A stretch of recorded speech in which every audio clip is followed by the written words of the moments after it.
வணக்கம் மக்களே, இன்னைக்கு கொஞ்சம் வித்தியாசமாக என்னோட காலேஜில் இருக்க என் டான்ஸ் டீம் ப்ராக்டிஸ் vlog தான் இன்றைக்கி நம்ம பார்க்க போகிறோம். அதனால் ஒரு 10:30 போல் நம்ம டவர் பார்க் வந்துட்டு, ஏன்னா நம்ம இங்கே தான் ரெகுலராக ப்ராக்டிஸ் பண்ணுவோம். அப்புறம் எல்லாரும் வந்தோடனே நம்ம இன்றைக்கி ஃபுல்லாக பேசிக் தான் எடுத்தோம். எல்லாரும் நல்லாவே பண்ணாங்க. கொஞ்சம் நேரம் தான் ஆனாங்க. அதுக்கப்புறமா பசிக்கிட்டு கிசிக்கிட்டுனால எல்லாரும் வெளியே கூப்பிட்டு போயிட்டு ஆளுக்கு ஒரு பிரெட் ஆம்பெட் வாங்கி நாங்கள் சாப்பிட்டோம். சரி, சாப்பிட்டு முடிச்சோடனே பேலாம் பண்ணிட்டு இந்த சைடு திரும்பி பார்க்குறேன். இந்த பொண்ணு அந்த கல்லேருந்து ஏதோ ஆட்டையை போட்டு சாப்பிட்டு நிற்கிறான். சரி, திருப்பி ப்ராக்டிஸ் பண்ணலாம் டவர் பார்க்குள்ளே வந்து இந்த தாத்தா இவர் யாருன்னு பார்த்தீங்கன்னா ஒரு 6 மாதத்துக்கு மாதிரி இங்கே டவர் பார்க்கில் ப்ராக்டிஸ் பண்ணிக்க சொல்ல என்கிட்ட வந்து நல்லா ஆடுறப்பான்னு சொன்னார். அப்புறம் அவரோட ஃபுல் ஸ்டோரி வந்து என்கிட்ட சொல்கிறேன். எனக்கு ஒன்றுமே புரியல. நானும் பேக்க மாதிரி சரி சரின்னு சொல்லிட்டு போயிட்டேன். அப்புறமா திருப்பி ரொம்ப நாள் கழிச்சு இன்றைக்கி நம்மளை பார்த்துட்டு கொஞ்ச நேரம் பேசிட்டு போயிட்டாரு.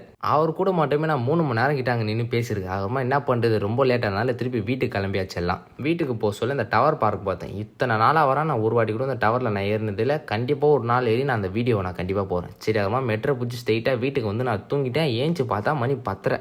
அப்புறம் எங்கள் அம்மா நீனு வாக்கிங் கூப்பிட்டு போனாங்க. அவனை பக்காவாக கூப்பிட்டு போனால் அவன் பண்ணுற வேலையாக பண்ணிட்டு திருப்பி வீட்டுக்கு வந்து சாப்பிட்டு அந்த நாள் அப்படியே முடிச்சிட்டோம்.